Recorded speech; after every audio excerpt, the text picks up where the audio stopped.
All right, so welcome back, everybody. We are diving deep once again, this time into something I think is really close to all of us, right?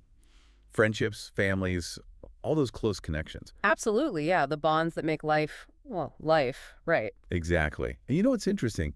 Our jumping off point for this deep dive is actually a document aimed at, get this, Year 5 learners. Oh, wow. Okay, so going back to basics. You'd think so. Yeah. But honestly, this document, it's all about families and relationships. And it's got some seriously insightful stuff no matter how old you are. I'm intrigued. What kind of stuff are we talking about? Well, we're going to be tackling some pretty big questions today, like what actually makes a good friend? What are those key ingredients? And then how do we deal with the tough stuff like bullying, disagreements, all that? Yeah, the inevitable bumps in the road. Exactly. And then we're also going to be looking at families, how to understand them better, appreciate all the different forms they can take. Sounds like a lot to cover. It is, but I think it's going to be really fascinating. Ready to get started? Let's dive in. Okay, so right off the bat, this document talks about the qualities of a good friend, and it uses this phrase, positive attributes. So I'm curious, when you hear that, what pops into your head? What are those must-haves for a solid friendship? Hmm. Positive attributes. That's a good way to put it.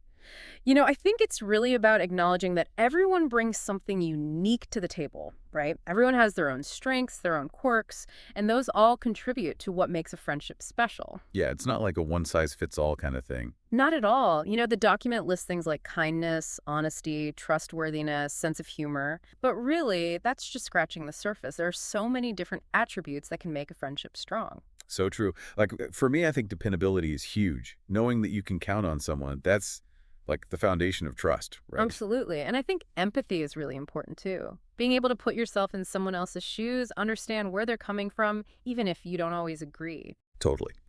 It's about feeling seen and heard, isn't it? Now, of course, no relationship is perfect. We all know that friendships have their ups and downs. And this document, it actually digs into some of the challenges, especially bullying. Yeah, that's something that unfortunately a lot of people have to deal with at some point in their lives. And it just takes so many forms, right? It's not just physical bullying anymore. There's verbal bullying, emotional bullying, and of course, cyberbullying. Ugh, cyberbullying, that's a whole other beast. Right. It's like with social media and everything, it's so much harder to escape. And the anonymity, it can just embolden people to say things they would never say face to face.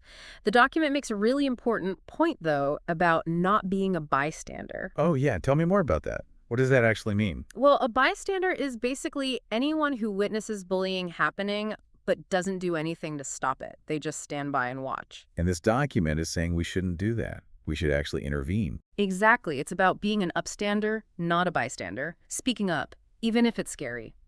Reporting it to someone, even if you're not sure what to do. Because silence, it just allows the bullying to continue. It's like you're almost complicit in a way. Kind of, yeah. And I think a lot of people hesitate to step in because they're afraid of making things worse or becoming a target themselves. Oh, yeah. I can totally see that. It's a tough situation to be in. For sure. But the document, it also offers some really good advice for anyone who's being bullied or sees it happening. Like what? Well, first and foremost, it says to tell someone you trust. A parent, a teacher, a counselor, anyone who can help. Yeah, because you don't have to go through it alone. Exactly. And it also specifically mentions Childline. Oh, right. Childline. That's that helpline for kids, right? Yep. They have trained counselors who can listen, offer support, and help you figure out what to do. That's such a valuable resource.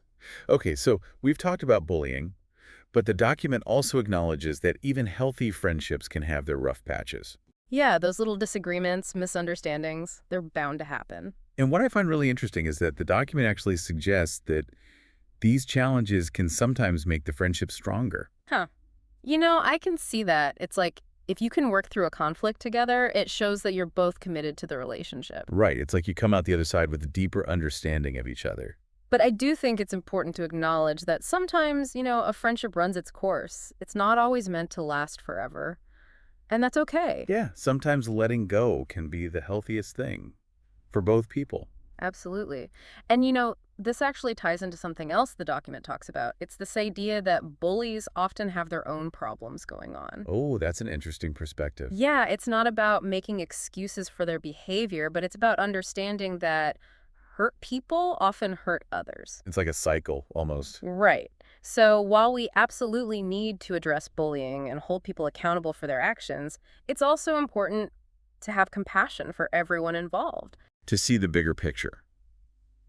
Okay, so we've covered friendships pretty extensively.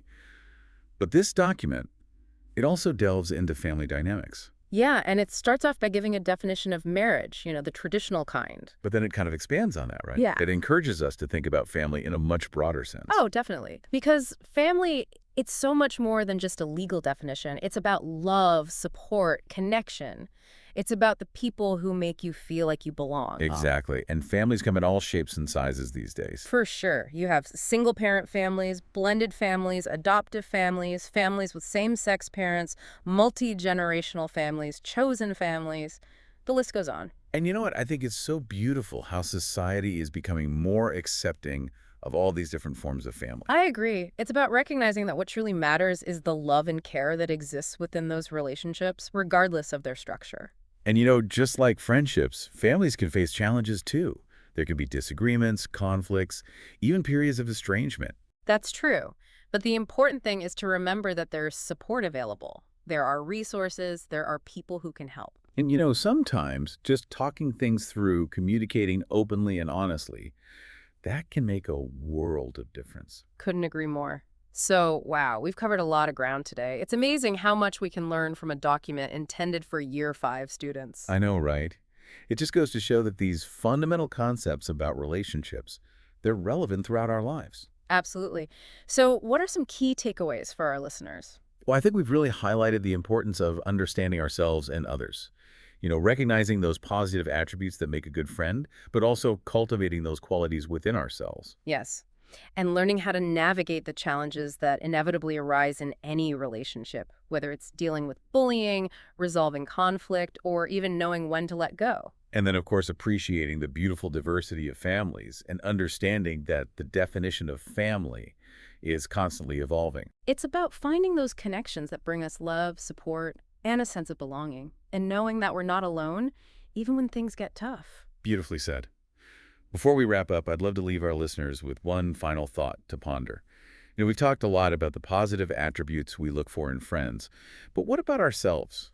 How can we embody those qualities? How can we be the kind of friend, the kind of family member that we want to have in our lives?